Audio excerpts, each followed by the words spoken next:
अहमदनगर लोकसभा मतदारसंघातील भाजपचे पराभूत उमेदवार डॉक्टर सुजय विखे पाटील यांची ईव्हीएम आणि व्हीव्हीपीएटी पडताळणी करण्याची निवडणूक आयोगाकडे मागणी।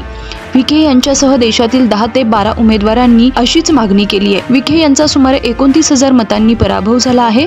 कमी फरकाने पराभव झालेल्या उमेदवारांनी असे अर्ज केलेत। त्यासाठी निर्धारित केलेले शुल्कही भरण्यात आले असून या आठवड्यात निवडणूक आयोगाकडून यासंबंधी निर्णय घेतला जाऊ शकतो असं सांगण्यात येत आहे। इकॉनॉमिक्स टाइम्सने हे वृत्त दिलं आहे।